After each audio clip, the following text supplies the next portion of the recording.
안녕하세요. 산부인과 전문의 최예진입니다. 이번에 제가 엘살바도르에 코이카와 연계해서 가는 산과 강의를 다녀왔는데요. 여기에 대해서 이야기를 한번 해볼까 합니다.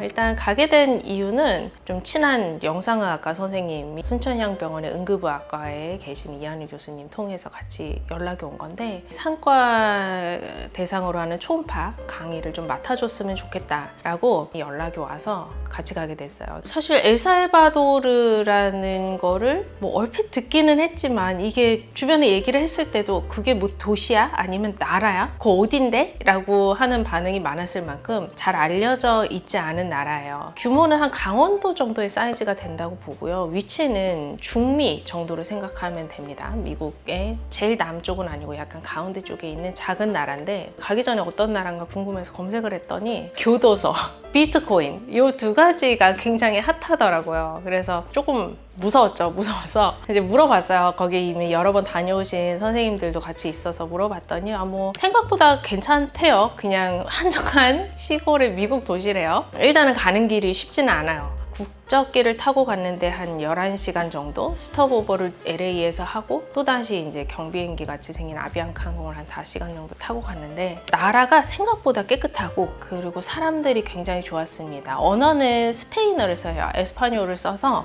보통은 이제 영어를 썼을 때 잘 의사소통이 되지 않는 그런 나라였습니다. 그래서 코이카라고 하는 단체다 보니, 그리고 그 사람들도 이런 강의를 처음 준비를 하다 보니 아직 정확한 인폼이 없는 거예요. 이런 수업을 듣는 대상자가 어떤 정도인지, 언어 소통이 어느 정도 되는지, 그리고 처음으로 제가 산부인과 의사가 가다 보니까 이 사람들의 실력이나 시스템이 어느 정도인지 몰라서, 강의도 있지만 사실은 그런 것들을 판단하고 앞으로 주기적으로 코이카에서 도움을 주기 위해서 간 것들도 있는데, 첫날 이제 앉아 계신 분들을 보니까 이제 강의를 들으러 오신 분들이 실제로 국립여성병원에 근무를 하시는 산과 산부인과 선생님들이었습니다. 거기에 산모들이 굉장히 많았어요. 일단 병원을 보면 으리으리하거나 하지는 않지만 깔끔한 형태의 그런 건물들인데 산모들이 굉장히 많았고, 특히 이제 가톨릭 종교다 보니까 출산율도 높고, 좀 이제 종교적으로 문화적으로 이따가 다시 얘기를 하겠지만 임신을 굉장히 축복으로 여기는 그런 나라였기 때문에 국립여성병원에 환자들이 굉장히 많았습니다. 그래서 이제 산과 대상으로 교육을 했는데, 일단은 제가 메인으로 맡은 부분이 초음파 강의였는데요. 초음파 기기가 생각보다 낙후돼 있더라고요. 그래서 보이는 것들도 기본적인 거는 있지만 해상도도 많이 떨어지고, 정밀 초음파까지 셋째 날 강의를 하고 왔는데, 사실은 보는 데에는 한계가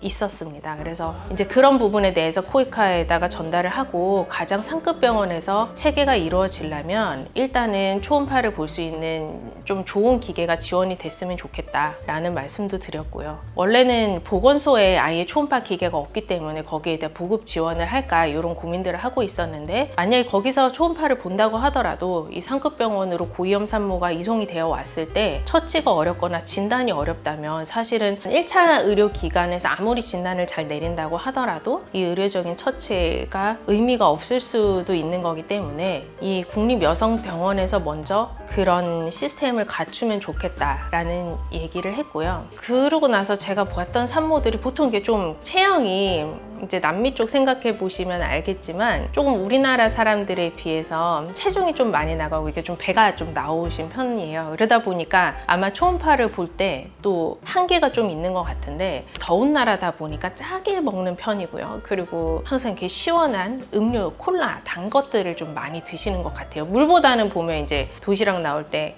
탄산음료 이런 것들을 주는 걸 보고 열대과일들이 맛있잖아요. 그러니까 그런 것들을 자꾸 많이 드시면서 오는 식습관에서 기인한 것도 있을 것 같습니다. 물론 유전적인 것도 있겠지만. 그래서 거기 입원해 있는 산모들의 많은 수가 왜 입원했어요? 라고 물어보면 GDM, 그러니까 당뇨 산모 관리를 위해서 입원했다고 얘기도 하고, 아마 이런 문화적인 것들이 유병률에도 영향을 미치기 때문에 항상 생활 습관이나 이런 것들을 조심하셔야 될 것 같습니다. 요즘에 호르몬에 대한 검사를 하다 보면 산모들을 보더라도 당화혈색소라는 걸 굉장히 중요시해서 혈액 검사를 하는데, 마르신 분들이랑 나는 식사 항상 건강하게 먹어요, 군것질도 안 하고 하시는 분들 중에서 당이 좀 올라 있으신 분들이 있어요. 그러면 왜 이렇게 당이 올랐을까요? 유전적인 요인이 있을까요? 하면 유전적인 요인도 당연히 있고요. 두 번째 번째로는 요새 덥다 보니까 과일을 많이 먹었어요. 혹은 건강에 좋다고 해서 포도즙, 사과즙 같은 것들을 많이 먹었어요 라고 하시는 경우가 있기 때문에 과일도 저 생각보다 당이 많거든요. 그래서 이 과일들을 대체할 수 있는 좀 당이 없는 방울토마토라던가 아니면 오이나 당근, 채소류 있죠. 이런 것들을 좀 대체해서 먹는 습관을 가지라고 말씀을 드립니다. 이제 그런 분들을 이제 몇 번 봐주고 또 굉장히 환자들이 이런 초음파를 보는데 협조적이었어요. 의료진이 와서 여러 번 좀 확인을 해봐도 되냐 했더니 당연히 된다. 좀 봐주면 오히려 고맙다. 이런 제스처도 많이 느꼈고 뭔가 이제 초음파 기계가 부족하니까 다른 데서 좀 볼 수 있느냐 이런 것들을 요청을 했을 때도 굉장히 협조적으로 본인들이 할 수 있는 거를 도와주더라고요. 그리고 특히 이제 인상 깊었던 거는 거기 오셨던 수강생들, 그러니까 상과 의사들이죠. 선생님들이 정말 열정적이었어요. 제가 처음에 이제 초음파 대상자를 모르고 갔다고 했잖아요. 그래서 굉장히 베이직한 것부터 했는데도 정말 폴라이트하게 경청하고 열정적인 모습을 보여주셨고 나중에 알고 보니까 약간 병원에 굉장히 높으신 분 같은 분도 와서 이제 들으셨더라고요. 그런 분들은 이미 상과를 보고 있으니까 이 경험에서 우러나오는 거는 무시 못할 테니까 아는 부분이 있었을 텐데도 본인이 와서 환자같이 잘 보고 열심히 하려고 하더라고요. 이분들이 이제 가장 관심이 있었던 거는 앞으로 혹시 이제 교육들이 진행이 되면 뭐 심초음파라던가 아니면 기형에 대한 것들도 보게 되겠지만 아기를 낳고 나서 원인 모르게 1, 2년 있다가 너 괜찮니? 라고 물었을 때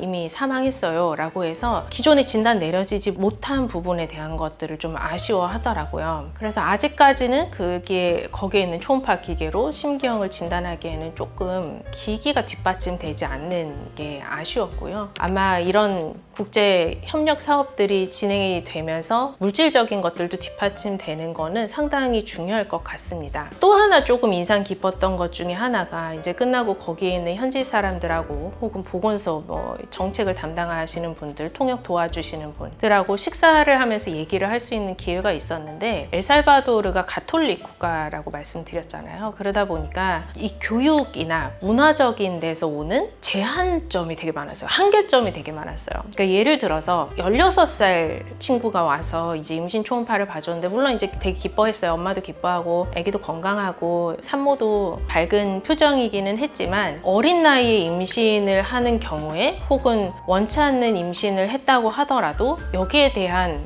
보호 장치가 전혀 없었고요. 어떤 이유에서도 아직까지는 임신을 중단하는 것이 허용되지 않는 분위기였습니다. 이 교육의 부재가 굉장히 큰 문제가 됐고 또 이제 종교적인 것과 여성의 선택권과 사회적인 것들이 굉장히 밀접하게 얽혀있는 부분이 특히 상과적인 문제이기 때문에 한 번 더 좀 깊게 생각해보는 계기가 되었습니다. 아마 해외 나가보시면 누구나 다 공감을 하실 건데 우리나라만큼 의료의 접근성이 높고 양질의 진료를 받기가 좋은 나라는 거의 없을 거예요. 그래서 대한민국 국민으로서 참 뿌듯함을 느끼기는 하고 또 한편으로는 이제 여러 가지 말하기 어려운 현실들이 있는데 그럼에도 불구하고 항상 좋은 쪽으로 좀 발전을 했으면 좋겠다. 특히 이제 산부인과도 일리에 어려운 것뿐만 아니라 현실적으로 좀 법적으로 힘든 것들도 있고 해서 기피과라고 해서 마음이 많이 무겁게 느끼기도 하지만 결국은 우리 모두가 다 건강을 100% 자부할 수는 없잖아요. 어떻게든 의료의 서비스를 받아야 될 것이고 나이가 들면서 생기는 노화로 인한 문제점들도 있을 것이고 한 번쯤은 작든 크든 아플 수 있는 일이기 때문에 한 나라가 지탱해주는 의료 시스템은 굉장히 중요하다고 볼 수 있을 것 같습니다.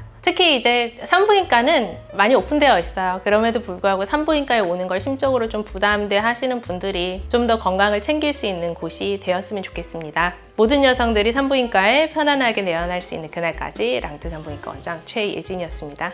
감사합니다.